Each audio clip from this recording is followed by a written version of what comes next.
Thanks for tuning in to another episode of King, Mighty King Media TV. And once again, I'm your host, the Double OG Guru of Boxing, Ted King. And today we're going to be looking at the Pitbull Cruz versus Angel Fierro fight, upcoming fight February the 1st. They'll be fighting on that David Benavidez and David Morrell card, which will be the first big fight of 2025. So we caution you all to sit back and enjoy this upcoming fight. We'll be talking about Pitbull Cruz. This obviously is a crossroad fight for Pitbull Cruz. He'll be fighting Angel Fierro, and they are dedicating this fight to fallen fighter ISREAL VASQUEZ Castaneda, born December 25th, 1977, from out of Mexico City, Mexico. He died December 3rd, 2024 at the age of 46 in Los Angeles, California. He fought as a super bantamweight and featherweight. His height was 5'6.5". He had a reach of 67 inches, and he was fighting out of the orthodox stance. His boxing record was a total fights 49 with a total of 44 wins, with 33 coming by way of knockout and 5 losses. So they will be dedicating this fight to Angel Vasquez Castaneda, better known as El Magnifico. Yeah, so getting to Pitbull Cruz. Pitbull Cruz, this appears to be a crossroads fight for Pitbull Cruz, in my opinion. I think that Pitbull Cruz will have to get past Angel Fierro, where I consider him to be the fight that I'm looking forward to, which is not necessarily means that this fight is going to happen. Would be the fight with Super El Matias that would pit the Mexico against Puerto Rican. That rivalry has been a long-standing rivalry in the sport of boxing, and that would be tremendous for both countries. Pitbull, of course, is one of the popular Mexican fighters in Mexico, as well as Samuel Matias being one of the popular faces of boxing in Puerto Rico. So that would definitely be a big fight, a big payday for both fighters to line them up once again for a title shot at 140 pounds. And of course, we'll all be sitting there on pins and needles watching that fight. That's going to be a big one if it ever comes to fruition. So that's what I think will happen in terms of if Pitbull is able to get by his formidable fighter on this coming actually the fight's on this coming Saturday, a week from today. So yeah, Pitbull is going to have a challenge because both Angel Fierro is an action-packed fighter. He also is fighting out of the orthodox stance. He is a little older than Pitbull at 31 years of age, but what he does have is he has the height and the reach advantage over Pitbull. He'll be having about a 4-inch or 3-inch, I'd say 4-inch height. I think Pitbull Cruz is closer to 5'3", but let's say he's 5'4" as reported. He's still having a challenge at essentially 3 inches, and his reach, Angel Fierro's reach, is going to be a staggering 7 inches longer, which is going to be definitely a problem for Pitbull getting in. But both fighters have a tremendously good knockout ratio.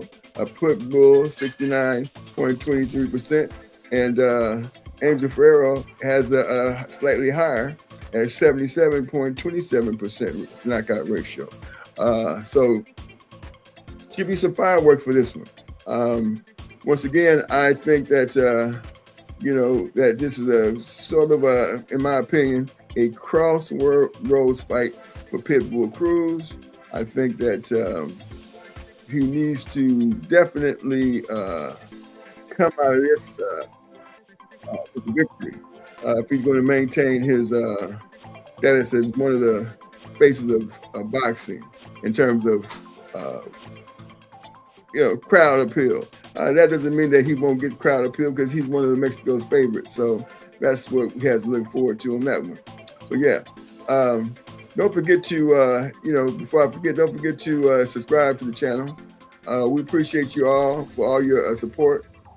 We've been trying to make sure we get consistent content out there in the world, in the sport of boxing. I appreciate your support. Don't forget to like this video and share the video with your friends. And once again, I'm Ted King, the double OG Guru of boxing, and we have a very important fight coming up with David Benavidez, and we spoke about that previously. And then we have there's a lot of talk about the Canelo versus Terrence Bud Crawford, and Terrence Bud Crawford obviously is getting ready for that fight. He's employed the great Floyd Money Mayweather to come in to give him some pointers on how to defeat the great champion Canelo Alvarez. In my opinion, this fight here is definitely going to be a challenge for Bud Crawford. I mean, I can't see it any other kind of way. I can't see that it's going to be anything but an uphill battle for him. Of course, this is boxing, so boxing is not like wrestling. So he got an opportunity to keep Canelo away with some stiff jabs, but will he have a stiff enough jab to be able to keep Canelo away? Canelo's going to be coming for sure. And of course, Canelo, he has a high boxing IQ, arguably as high as Bud Crawford's is, So Terrence Bud Crawford has his hands full in this one. Of course, you have a lot of pundits out there saying that they will not be betting against Bud Crawford. I have to take the position, if my house was on the line, which one of these fighters I would be wagering on. And I would have to say Saul Canelo Alvarez. I don't saying that I'm making that prediction, but at this particular point in the stage of the game, it would be safe to say that Terrence Bud Crawford does have his hands full. Now, on the other hand, he does have the advantage with foot movement.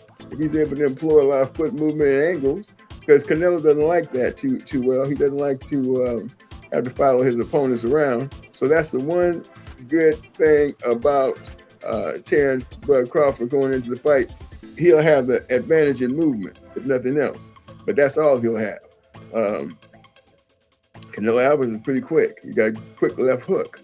So, that's one of the things that definitely you cannot take away from Canelo. Canelo will be ready. He's going to be definitely ready. And as well as Bud Crawford, both of them professionals, and both of them will be ready to go. And, so that's the talk of the town. And again, Floyd Mayweather. Floyd Mayweather is back on the scene. He's gonna always be relevant. And I have to say that I don't see why not talk to the man that beat the man that you're up against. That you're going up against. That makes a lot of sense to me. He's got the blueprint, or he had the blueprint that night.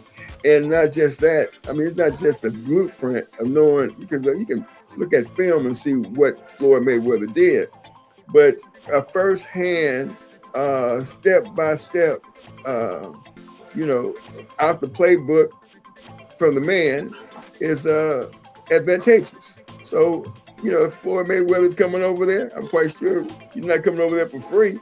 He's getting, I'm sure Bud Crawford's making sure that he's compensated for his information. But it's amazing. That's the amazing part of this whole sport. The sport is it's a sport where anything can happen. Skills pay the bills, as they say. But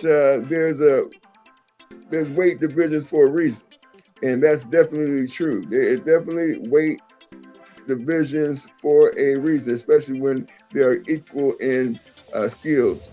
The opposition coming up from a lower weight division is definitely at a disadvantage. Not saying anything that taking anything away from Bud Crawford. He's a competitor, and he definitely is one of the world's best fighters today. So that's going to be very interesting moving forward. But what I also like to say is that I'm pivoting to talk about yes, this one right here. This fight, to me, in my opinion, should be a fantastic, fantastic fight. I am absolutely can't wait for this one. The reason why I keep harping on that is because we have a lot of people talking about David Benavidez is going to win the fight. I'm not disagreeing with that, but there is a stat here I just can't get away from, and that's the reach that David Morrell reach. He's basically having a 3-inch reach on David Benavidez. He's going to be the harder punching. He throws harder punches. Now we got David Benavidez, who throws hard punches as well. He throws. He kind of breaks you down, and both of them have been used to fighting bigger opposition. This is not going to be the case this time. Both of them are both pretty much, going to be the same. There's only a different, about an inch in height, given that to David Benavidez. But in the sport of boxing, the height issue is not that big of a deal, but the reach is. And so that is where I'm looking from the stat line, and of course, from the southpaw stance as well.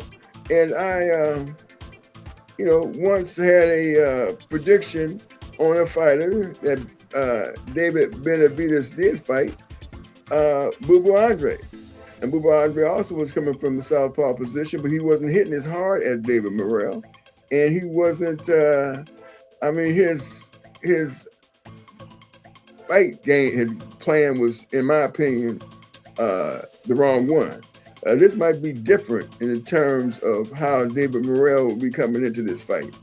And, anytime you hear some speculation that he's taking some enhancement substances, gives me a pause to think that the Benavidez camp is wary of something. These are unsubstantiated, of course, but this is part of the narrative in boxing these days, when they may talk about, something going on with the enhancement of a fighter. But that 3-inch reach is no enhancement. That's there. And the man is coming in hitting hard.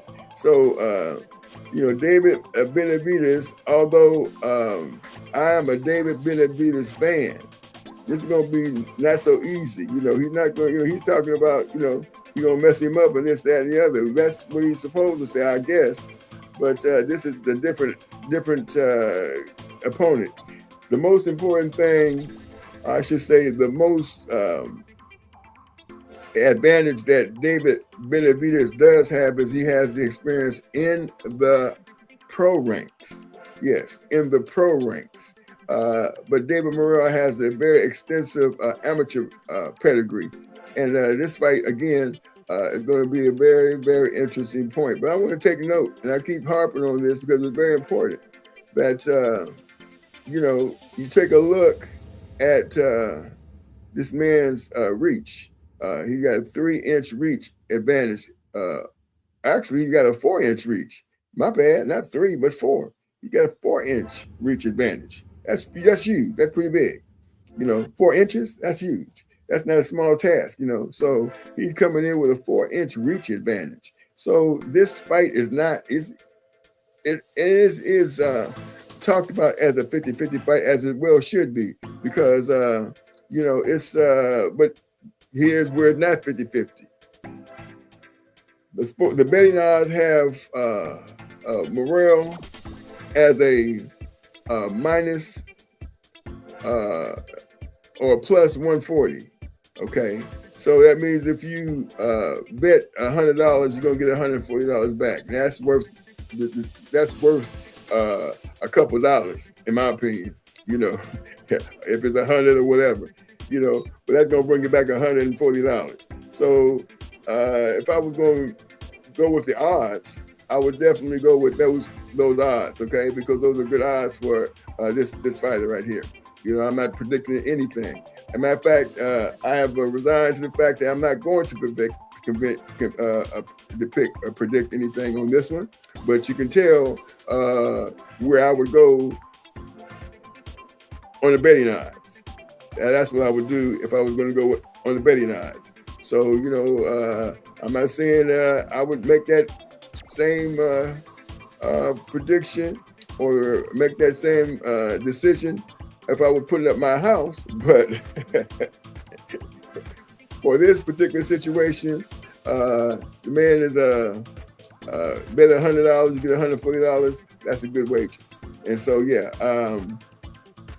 that's what I got on that situation. If he's going to make a wager, that's a good bet for to make on that particular odds. So yeah, he on the betting line, he is not. This is not a 50-50 fight. This is what makes this particular fight so good. Anytime we have these fights where it's essentially a pick'em, you know, with the pundits, these are the fights we want to see. These are the fights where it throws off the betting lines and give opportunity for those who are wagering to come out the winner. Okay, so that's something that you can look at and see if that's something that you might be interested in doing. And also on that card, we're gonna mention, which I haven't mentioned a lot, the Brandon Figueroa fight and the Stephen Fulton fight. This is good. This is good. This is the top three fights that these headline fights are pretty good. You know, the first top three definitely are good fights to pay attention to. And again, I think I talked about that Carmel Moulton, and I think I'll talk about him a little bit more tomorrow because the last I heard, he was scheduled to fight on the same card, and he of course is one of Floyd Mayweather's proteges, and we will definitely tomorrow take a deeper dive into what he's going to be doing on the card and who he's going to be fighting. Thus far, I haven't did any further research on Moulton's next opponent, as I reported earlier during the week that he would be on the card, as was reported to me, doing my research. But I like this fight here, and of course, Brandon Figueroa, the champion, he definitely has a much higher knockout rate than Stephen Fulton. So Stephen Fulton will have to be, he's going to win this fight, he has to be the boxer because his knockout percentile is only 36.36, very low, as opposed to Brandon Figueroa's 76%. So that's another thing you need to take a look at because on this particular fight also, coming into the fight, there's a difference in height, of course, of 2.5 inches.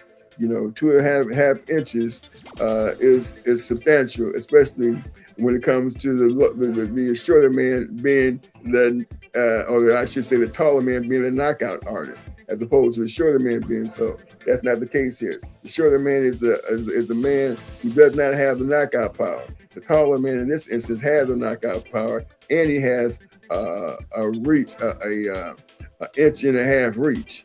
So, both of them fight out of the orthodox stance. Both of them have garnered championships, so this should be an interesting fight as well. I like Brandon Figueroa in this one. I don't know what the odds are. I never checked, but I like Brandon Figueroa in this one based on the pedigree and the opposition, and of course he coming in as the A side, as the champion. So this should be a good fight though.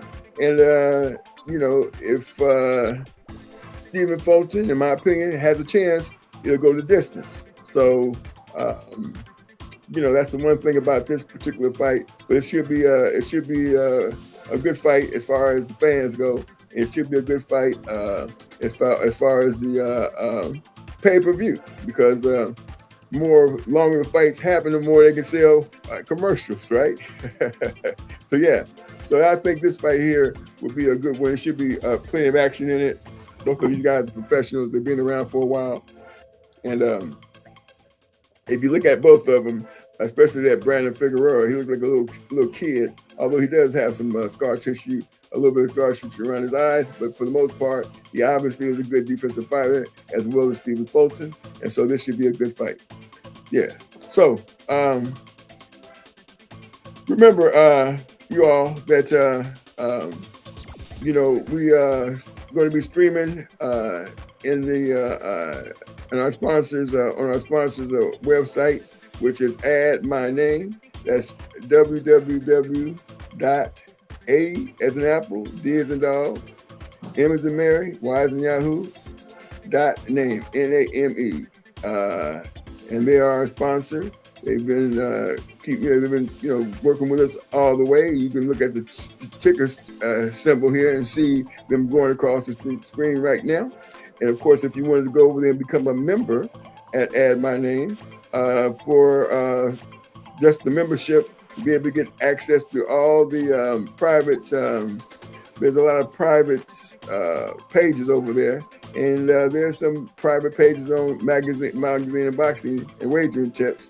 And for $20, you can get more than just boxing. You can get everything that the website has to offer, especially if you're trying to make money, you're trying to get position yourself to be able to help your family out financially. That's basically what it's all about. That's essentially what the whole site is about. So go over there and check out Add My Name. And again, don't forget to subscribe to the channel. We need subscriptions. YouTube says out of every 100 views that this channel is getting, we're getting about 1 subscription. And we need to get those likes up as well. So get those likes up, get those subscriptions up. And, we appreciate all the support that you're giving us. We appreciate it. For as long as we've been doing this channel, we've been getting a lot of feedback, good feedback. And, we appreciate it as well, So, we're going to also keep up trying to do some diverse platforms. In other words, the last couple of days, I've put up some videos on different things in terms of what my audience is talking about, cars and different events and things of that like. So we'll be doing that. And of course, maybe you don't know, but I am a Kings fan. So there's been a lot of posts on a lot of Sacramento Kings on the channel. So if you see anything, any shorts, you want to make a comment on that, please do. Please make a comment on all the videos. And, so I can see, or we can see what it is that you all want to see, because the channel is not about us, it's about you. It's about you as dedicated subscribers and members of the channel, the supporters of the channel. So we're going to make sure that you all, the audience, are pleased with the product. So we appreciate that once again. And yeah, I think this whole card coming up on Saturday is going to be a very, very good one. And we have coming down the pike, we have that Gervonta Tank Davis Lamont LaRoche fight,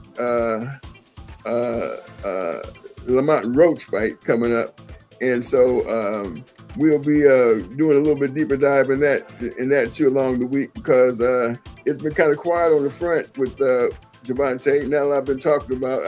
You see a few things here, but he's not talking about Lamont Roach. He's talking about some other people. So it's very difficult to determine if that was just as our president would say, fake news. It's hard to say if that was fake news or not. But yeah. So we're going to figure out what's going on with that. We're going to give some reports on that. Make sure that we keep you up to date on that situation with the fight coming up. My fighter, the guy I'm looking at, that's emerging as one of my fighters, Keyshawn Davis, haven't heard anything regarding what he has coming up. but I'm quite sure he's going to have something coming up. That's one of the fighters that I like to take a look at. And then, of course, we have that upcoming fight card over in Saudi Arabia. And so that fight card should be a good one. We got Dimitri Bivol and Artur Beterbiev for the light heavyweight championship of the world, which is going to be like a added fuel to the fire right behind this one. So that's going to be super, super exciting. That could be a trilogy. That could be a trilogy. I mean, I'm predicting a trilogy on that one. Not unless Artur Beterbiev is able to knock out Dimitri Bivol this next time out. I think the Bivol camp has the blueprint, downloaded enough information on Beterbiev, and the most important thing, Beterbiev did not knock out Bivol. He's been knocking out pretty much, he knocked out all his opponents prior to the fight with Bivol. And so that one intangible, that one aspect of things makes all the difference in that fight, in my opinion. So I believe that Dimitri Bivol has downloaded enough information to be able to get himself mentally ready to go deep into the fight, because I don't believe he's going to knock out Artur Beterbiev. I believe that if Bivol wins the fight, it will be by a decision. If anybody's going to get knocked out, it won't be Artur Beterbiev, in my opinion. He's shown that he's able to take a punch. He was able to, Beterbiev has been knocked down. So he's able to got up and was able to get the knockout when he was knocked down. So he appears to have some good recuperative powers and nothing else. So yeah, that's what I got on that thus far. We always like to, in these times, all my audience, I always like to tell you to stay encouraged. Keep your eye on the prize, and remember to what the message is. And the message is always going to be positive. And this is one of my favorite messages right here. From every village and every hamlet, from every state and every city, we will be able to speed up that day when all of God's children, black men and white men, Jews and Gentiles, Protestants and Catholics, will be able to join hands and sing in the words of the old Negro spiritual, free at last, free at last. Thank God Almighty, we are free at last.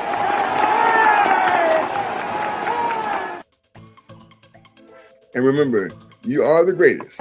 I must be the greatest. I told the world, I talk to God every day. If God's with me, can't nobody be against me. The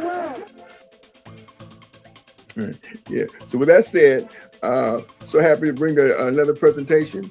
Add my name, advertising and marketing. Remember, they are our sponsors.